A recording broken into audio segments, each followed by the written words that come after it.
Oke, langsung aja kita mulai. Di sesi bedah materi kita kali ini, kita bakal ngomongin sebuah pergeseran yang, jujur aja, paling revolusioner dalam dunia pembuatan software selama bertahun-tahun terakhir.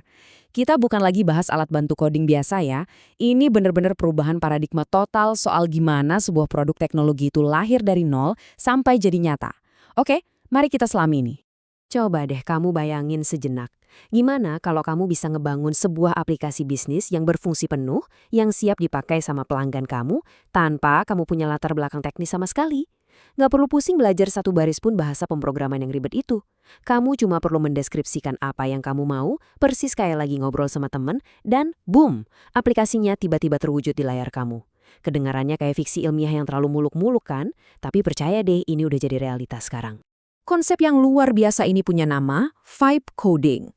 Istilah ini pertama kali dicetuskan oleh Andrej Karpathy, salah satu peneliti AI paling dihormati di dunia di awal tahun 2025 kemarin. Dia mendeskripsikan proses vibe coding ini dengan sangat simpel tapi elegan. Kamu lihat sesuatu di layar, kamu kasih tahu AI apa yang kamu mau, AI bakal ngejalanin perintahnya. Terus kamu tinggal copy-paste sampai softwarenya jalan persis seperti yang kamu mau. Jadi di dunia vibe coding ini, kamu itu bukan lagi kuli ketik kode, tapi kamu adalah seorang sutradara yang lagi membimbing AI. Hari ini kita punya peta jalan yang jelas. 1. Apa itu vibe coding?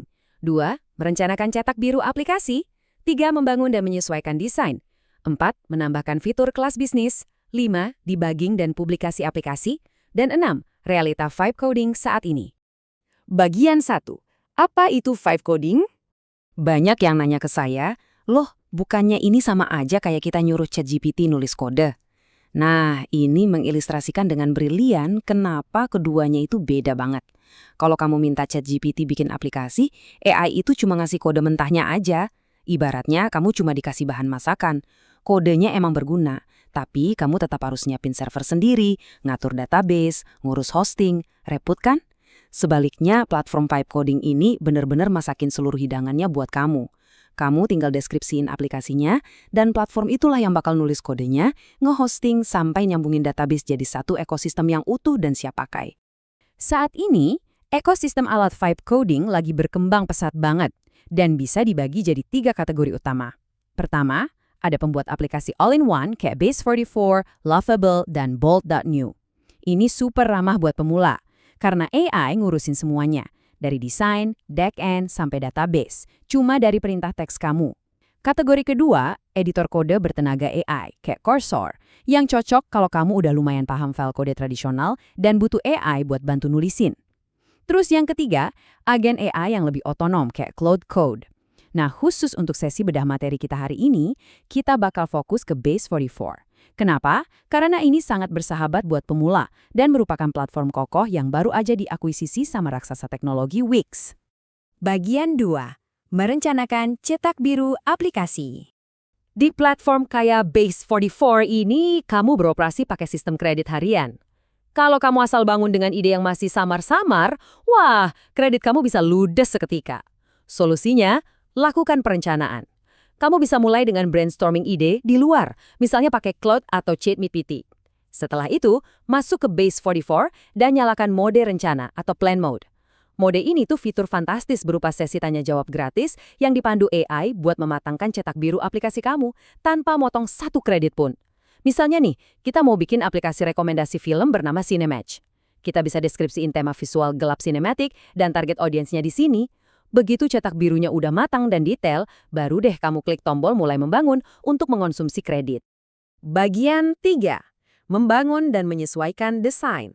Nah, yang menarik di sini adalah kamu punya kemampuan untuk ngelakuin perombakan desain gede-gedean tanpa ngabisin kredit AI kamu sama sekali. Base44 nyediain alat kostumisasi bawaan yang gratis. Kamu bisa pakai panel tema buat ngubah warna utama atau ganti font secara global cuma dengan satu klik. Terus ada mode edit visual yang memungkinkan kamu ngeklik teks atau elemen di layar buat langsung ubah isinya. Persis banget kayak ngedit dokumen presentasi. Dan kalau hasil eksperimen kamu berantakan, santai aja.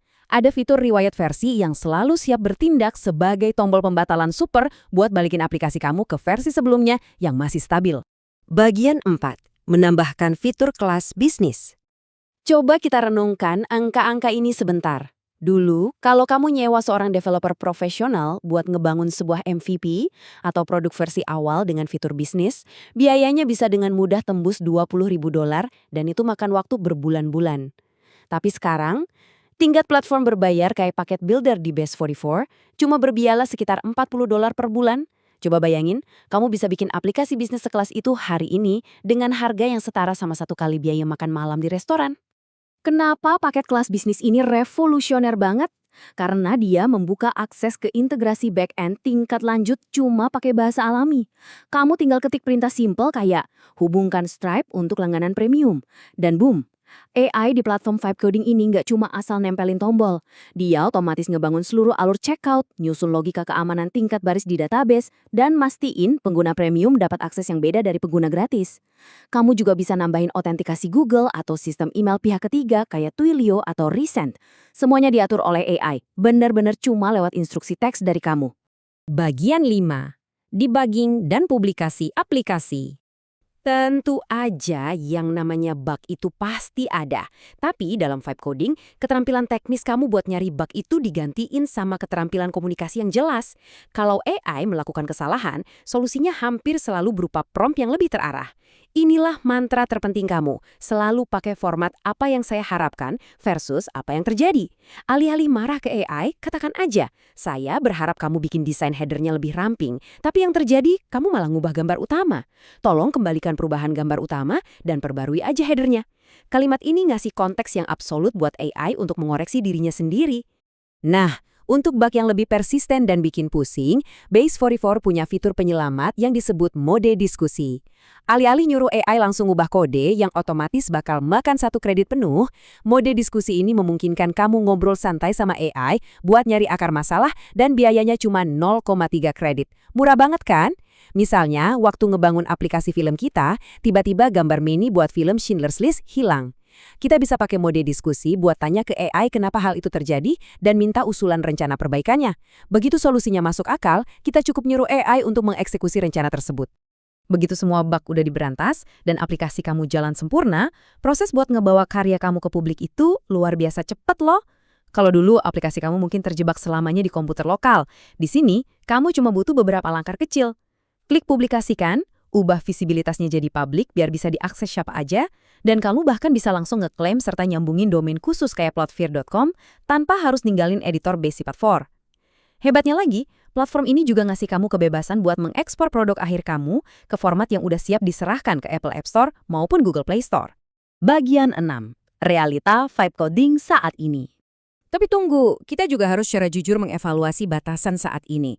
Alat Vibe Coding All-in-One ini emang luar biasa banget buat memvalidasi ide, bikin MVP, dan buat alat internal. Tapi mereka bakal mulai ngos-ngosan kalau berhadapan sama aplikasi yang logikanya sangat kompleks atau saat dihadapkan pada lonjakan lalu lintas pengunjung yang masif. Selain itu, ada ancaman keamanan. Kode yang dihasilkan AI kadang-kadang disebut sebagai sampah AI oleh para profesional karena rentan mengekspos data. Jadi ini aturan emasnya. Sangat penting bagi kamu untuk nggak pernah nulisin kata sandi atau kunci API sensitif langsung di kotak obrolan, dan pastikan kamu selalu pakai audit keamanan bawaan sistem. Jadi, poin krusial yang mau saya tekanin di sini adalah kamu nggak bakal pernah dikurung oleh satu platform aja. Base44 menyinkronkan setiap baris kode yang dihasilkan AI secara langsung dua arah dengan GitHub. Dan seperti yang kita tahu, GitHub itu tempat standar para developer mengelola kode mereka. Kalau suatu saat aplikasi kamu meledak dan jadi terlalu besar buat Base44, kode kamu udah aman di GitHub dan itu sepenuhnya milik kamu. Dari situ, kamu bisa pakai agen AI tingkat lanjut kayak Cloud Code buat memanipulasi file kompleks tersebut atau bahkan serahin aja ke tim developer profesional tanpa harus ngebangun apa-apa dari nol lagi. Kita baru aja ngelihat gimana siapapun, tanpa peduli latar belakang teknis mereka, bisa beralih dari sekedar ide sederhana menjadi sebuah perangkat lunak dengan database, sistem login, autentikasi, pembayaran, sampai domain custom cuma dengan berbicara secara strategis ke kecerdasan buatan. Ini benar-benar ngebuka gerbang kreativitas yang belum pernah ada sebelumnya dalam sejarah kita. Jadi dengan pemahaman baru ini, saya ninggalin kamu dengan satu pemikiran terakhir. Ide aplikasi gila apa yang bakal kamu bangun hari ini? Coba buka platformnya, bereksperimenlah, dan lihat kemana visi kamu bisa bawa kamu pergi. Teruslah fokus dan selamat membangun.